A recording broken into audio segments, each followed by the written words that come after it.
এক ব্যক্তি প্রচুর পরিমাণে কোরআন শরীফ পড়ত, তবে তার থেকে কিছুই তার মুখস্থ থাকতো না। একদিন তার ছোট্ট ছেলে তাকে জিজ্ঞাসা করলো, তুমি এত কোরআন শরীফ পড়ো কিন্তু কিছুই মুখস্থ রাখতে পারো না, এতে কি লাভ?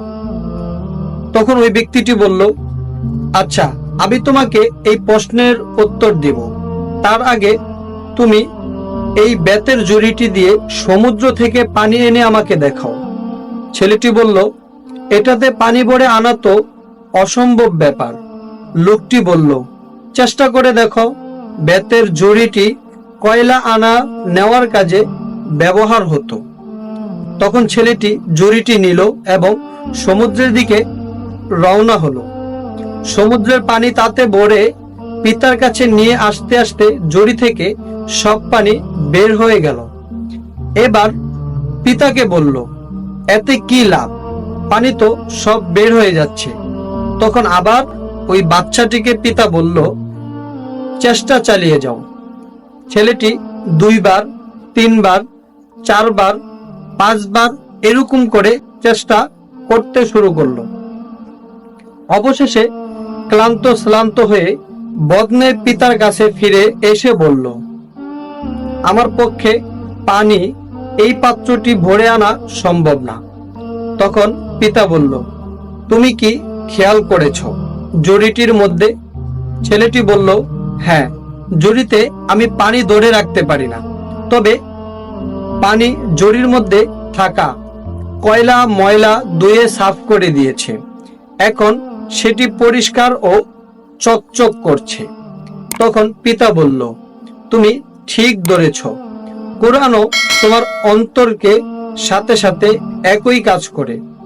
অর্থাৎ দুনিয়া ও দুনিয়াবি কাজের কারণে তোমার অন্তর কলুষিত হয়ে যাওয়ার কারণে কোরআন সমুদ্রের পানির মতো তোমার অন্তরকে পাক সাফ করে দেয়।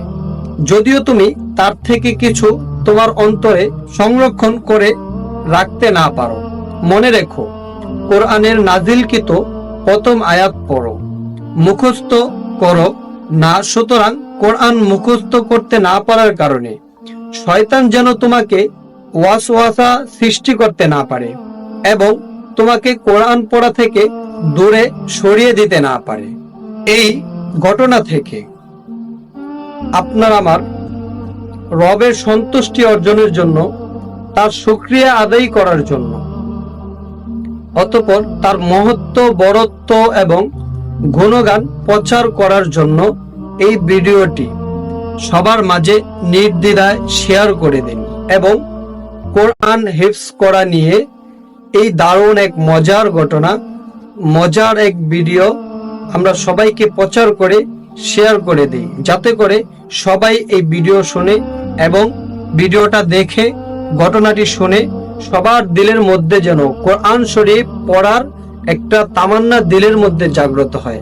হ্যাঁ বন্ধুরা, ভিডিওটি আমরা প্রচুর পরিমাণে শেয়ার করতে থাকি, যার কারণে হইতে পারে আপনার আমার এই ভিডিও শেয়ারের মাধ্যমে এমন কিছু লোক আছে যারা কোরআন পড়তে পারে না এবং শয়তানের ওয়াসওয়াসায় পড়ে কোরআন মুখস্থ হয় না, এই জন্য বাদ দিয়ে দেয়।